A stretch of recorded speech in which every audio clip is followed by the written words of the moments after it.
चलो आज हम आप लोग को कारक सिखाएंगे। कारक जिसमें कि आप किसी भी संस्कृत हिंदी का सेंटेंस को आप संस्कृत बना सकते हैं। कारक पढ़ने का मतलब कारक परिभाषा नहीं पढ़ना, क्या पढ़ना है? संस्कृत में अनुवाद करना सीखना। क्या सीखना है? तो हम सबसे पहले इसको छोटी छोटी बात को पहले जान लेते हैं कि क्या क्या होता है कारक में, क्या क्या होता है। ठीक, तो कारक कहते किसको है? पहले नंबर कारक जो काम से जुड़ा हुआ हो, जो काम से क्या हो, जुड़ा हुआ। जैसे मैं एक काम करता हूँ, तुमको पीटने का काम है ना, डंडाई, तुमको पीटेंगे तो हमारा कौन काम है? पीटना। तो पीटने से कौन जुड़ा हुआ है? डंडा। क्या हो गया? कारक। क्या हुआ? और हम तो हैं, हम नहीं रहेगा पीटेगा कौन? डंडा पीटेगा जाके? नहीं जाके पीटेगा। तो हम भी क्या हो गए? कारक। जो काम से रिलेटेड हो, जो क्रिया करने में सहायक हो, उसी को कहते हैं कारक। क्या बोलते हैं? कारक। तो कारक का सबसे पहले एक संस्कृत में हम परिभाषा लिखते हैं, होता है कारक की परिभाषा ये होती है क्रियान्वयित्वम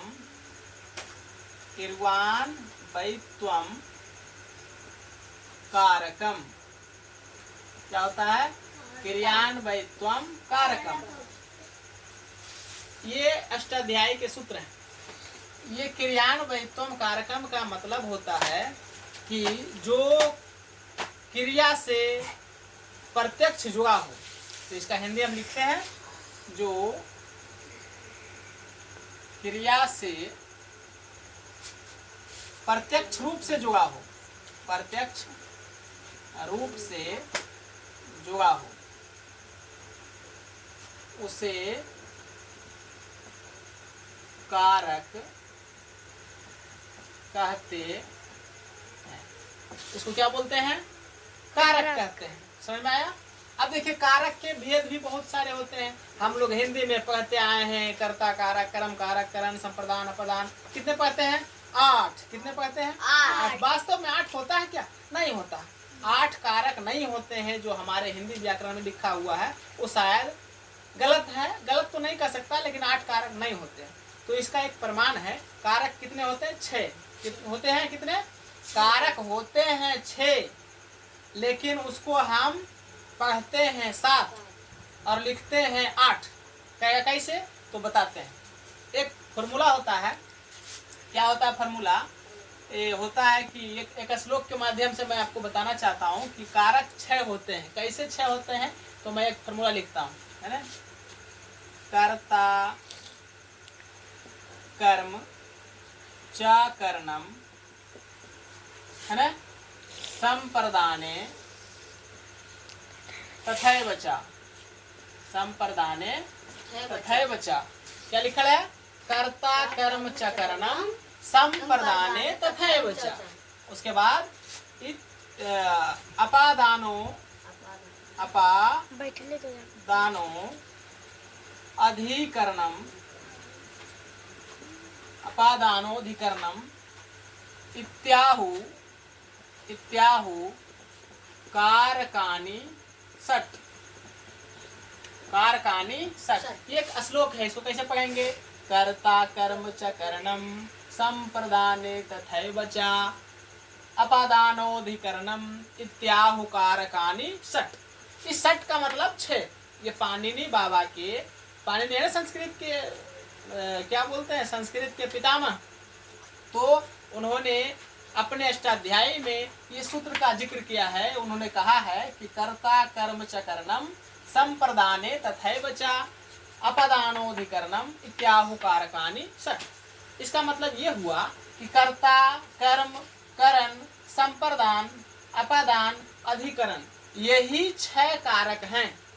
इसके अलावे कारक नहीं है। लेकिन हम लोग संबंध भी पढ़ते हैं, संबोधन भी पढ़ते हैं, तो संबंध कारक नहीं है। उसको केवल और केवल हम संस्कृत का अनुवाद करते समय विभक्ति चिन्हों के लिए उसका प्रयोग करते हैं। अब देखिए कारक कौन कौन हो गए। अब इसका हिंदी लिख देते हैं, है ना। तो 1 नंबर में हो गया कर्ता कारक। क्या हुआ? कर्ता कारक। कर्ता कारक, है ना। इसका विभक्ति चिन्ह क्या होता है? ने। ये आपको याद रखना है। विभक्ति चिन्ह क्या होता है इसका? ने। फिर दूसरा होता है कर्म कारक, अब विभक्ति बाद में हम बताएंगे, अभी रहने दो। कर्म कारक है ना। फिर तीसरा होता है करण कारक।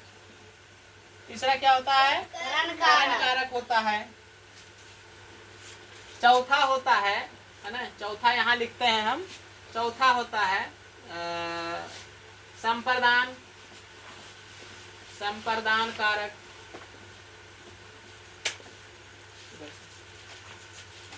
पांचवा होता है अपादान, अपादान कारक।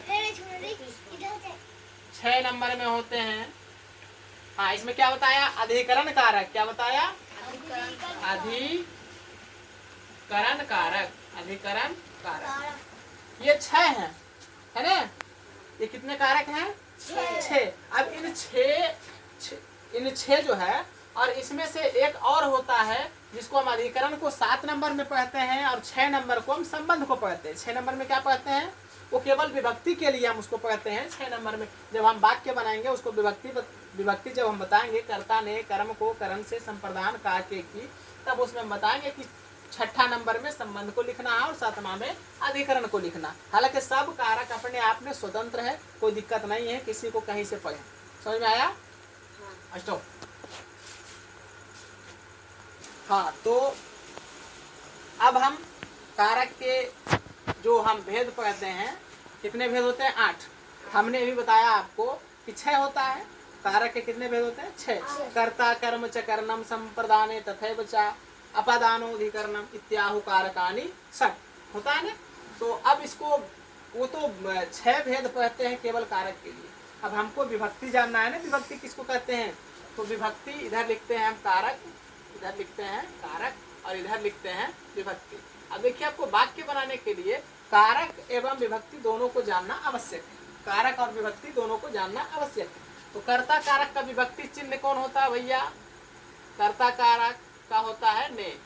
कर्ता ने, है ना। कर्म को क्या होता है? कर्म को। फिर करण से होता है ना। फिर संप्रदान, संप्रदान हाँ को के लिए, को के लिए, ये विभक्ति चिन्ह होते हैं, है ना।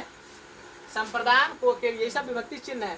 फिर अपादान, अपादान, अपादान से, अपादान से मतलब जुदाई। यदि पेड़ से पत्ते गिर रहे हैं तो इसका, जैसे मेरा हाथ से पेन टपक गया ले, तो एक कलम क्या हो गया? अपादान, ये अलग हो गया, अलग हुआ नहीं। तो अलग होने वाला में से इसे करना, नहीं तो ये करण से, करण से वो नहीं। हम कलम हाथ से लिख रहे हैं तो ये से यहाँ है, और अपादान यदि आप अलग हो रहे हैं कहीं से तो वहाँ उस से का अलग मतलब होता है। समझ में आया बात? ठीक। अपादान। उसके बाद देखिए इसमें 6ठा नंबर में संबंध को हम पढ़ेंगे। संबंध का विभक्ति चिन्ह होता है का, के, की। ऐसा क्यों? तो फलनमा के बाऊ, तो के देखो आया। फलना का भैया, तो का आया। फलना की बीवी, तो फलना की बीवी आया ने। राम की बीवी, तो की आया कि ना आया? तो संबंध का विभक्ति चिन्ह होगा क्या होगा? का, के, की। ठीक। और अधिकरण, एक है अधिकरण, अधिकरण, अधिकरण कारक एक है। अधिकरण का विभक्ति चिन्ह होता है में और पर, में और पर। अब देखिए, घर में अधिकरण मतलब होता है जहाँ बैठ रहे हैं ना, आधारोधिकरण। हम पढ़ाएंगे आगे। अधिकरण का मतलब क्या होता है? जहाँ बैठते हैं, जहाँ खड़ा है, जहाँ रह रहे हैं, वो क्या हो गया? अधिकरण।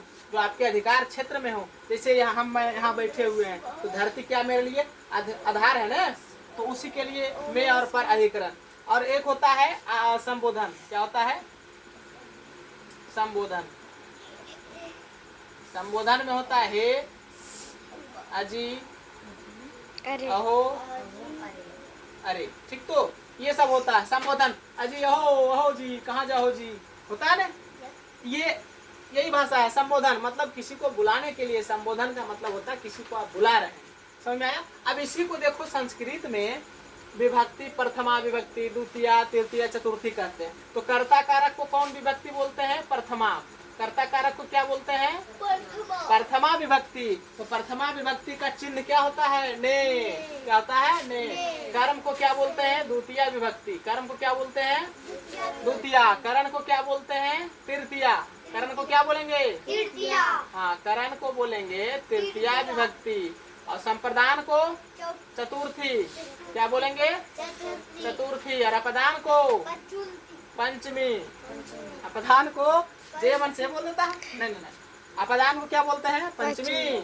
संबंध को क्या बोलते हैं?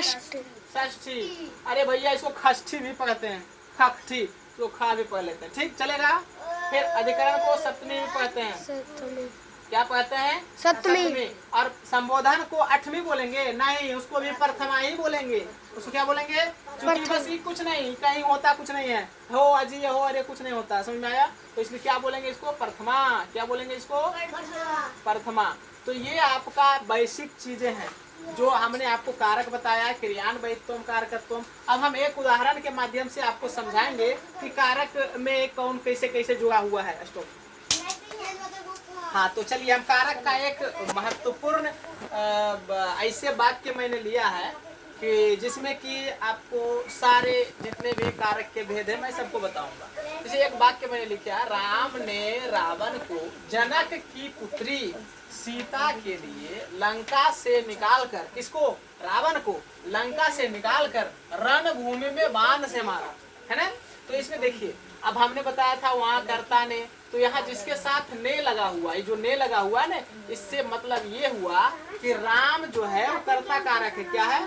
क्योंकि इसका विभक्ति चिन्ह जो है दिया हुआ ने, तो ने से पता चलता है कि राम जो है क्या है? कर्ता कारक। समझ में आया बात?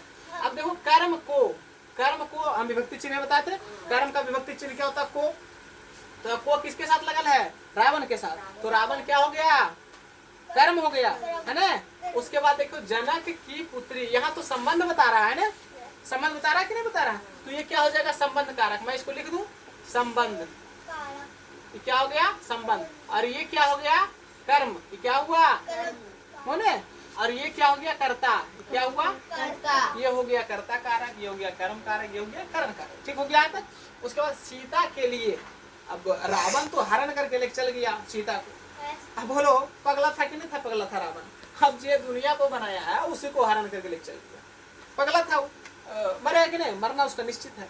तो सीता के लिए, सीता का हरण कर लिया था, तो उसको छुड़ाने के लिए राम भगवान ने लंका पर आक्रमण कर दिया। तो ये सीता के लिए जो हम संप्रदान का विभक्ति चिन्ह क्या होता है? को के लिए होता है ना, तो सीता के लिए तो ये क्या हो गया? संप्रदान कारक। क्या हुआ? कौन कारक हुआ? संप्रदान कारक हुआ। अब देखिए, लंका से, ये क्या है? लंका से। अब लंका में वो था अपन राजमहल में, है ना? तो किसी तरह से ललकार के उसको बाहर निकाला। तो वो रावण अपना घर छोड़ के गया था ना, वो छोड़ गया कि नहीं छोड़ गया? तो हमने आपको बताया था कि अपदान में विदाई, जुदाई, अपना घर से जुदा हो रहा है, तो उस जुदाई को अपदान कहते हैं। क्या बोलते हैं? अपदान। तो यहाँ लंका से क्या ही हो गया? अपदान। क्या हुआ? अपदान कारक हुआ ने।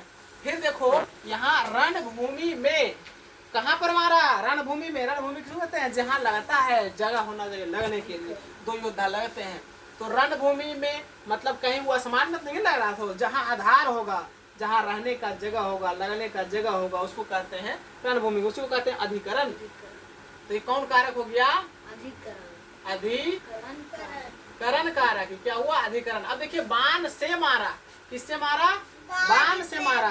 तो जिससे मारता है, जो काम करने में सहायक हो, उसको कहते हैं करण कारक। अब बाण से मारा तो हमने वहाँ कर्ता ने, कर्म को करण से आ रहा नहीं, तो ये कौन कारक हो गया? ये करण कारक हुआ। क्या हुआ? ये करण कारक। अब देखिए, इसमें सब कारक आ गए कि नहीं? 1 2 3 4 5 6 7 कारक आ गए। और संबोधन को तो प्रथमा बोलते हैं, संबोधन को कोई मतलब है नहीं, है? तो यहाँ कारक कितने? सभी कारक आ गए हैं। विभक्ति के हिसाब से 7 कारक को मैंने बताया, और पाणिनि बाबा के हिसाब से मैंने आपको 6 कारक बताया। तो जो मैंने आपको श्लोक लिखा, क्या श्लोक लिखा हो? कर्ता कर्म च करणम संप्रदाने तथैव च अपादानोधिकरणम इत्याहु कारकानि षट्। आप भी 2-4 बार बोलने का प्रयास करेंगे मेरे साथ तो आप सीख जाएंगे, है ना। बोलिए तो एक बार। कर्ता कर्म च करणम संप्रदाने तथैव च अपादानोधिकरणम इत्याहुकारकानि षट्। इत्याहुकारकानि षट्। तो आप 2-4 बार इसको पढ़िएगा तो आपको याद हो जाएगा। तो अब कारक को आप नहीं बताना। संस्कृत में कारक 6 ही होते हैं। कितने होते हैं? 6। हाँ, विभक्ति का प्रयोग करने के लिए केवल उसे 7 मान लिया जाता है, किसको जोड़ा जाता है? संबंध को। तो संबंध कारक नहीं है। कारक कितने हैं? 6। तो इस प्रकार से आपने कारक के बारे में पूरी तरह से जानकारी प्राप्त कर ली है। बंद।